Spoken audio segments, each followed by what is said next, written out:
So yan, quick update tayo dito sa Mamatid, and probably ito na atang last update natin. Baka sa next year na ang sunod na nating update, kasi busy ako sa mga susunod na linggo. At yun nga, ito na ang last update natin for the year 2024.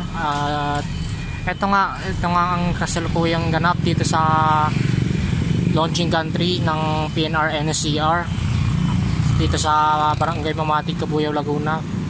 At yun nga, titingnan natin mamaya dun banda kung nakatapos na ba sila, kung ito ba ay pangalawa o pangatlong span na, kasi di ko pa masasabi ko lang yun kapag nandun ako sa may banda doon. And yun nga, ito yung kasalukuyan nilang ginagawa. Baka sa mga susunod na araw or linggo ay iabante na nila sa kasunod na poste ang launching country at simulan na ang kasunod na span.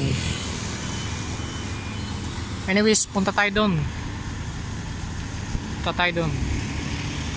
So yan, na-realize ko lang na pangatlong span na pala ang ginagawa nitong launching country.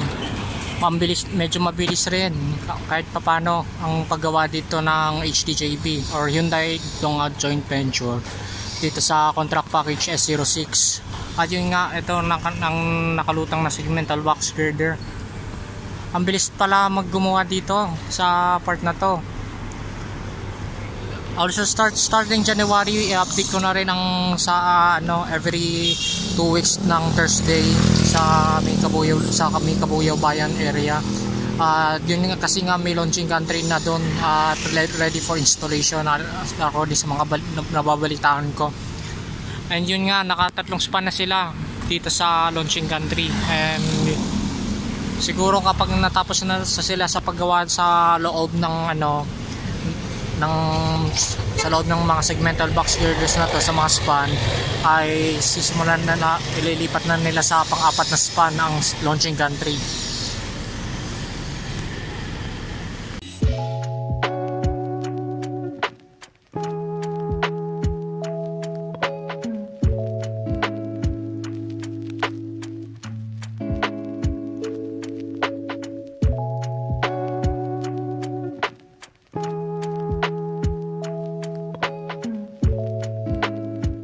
So yun, hanggang dito muna ang update natin dito sa launching country ng NSCR dito sa contract package S06. Maraming salamat sa panonood. Huwag niyong kalimutan i-like ang video, subscribe, turn on all post notification, and I'll see you guys soon. Peace out, happy holidays, at I'll see you next year.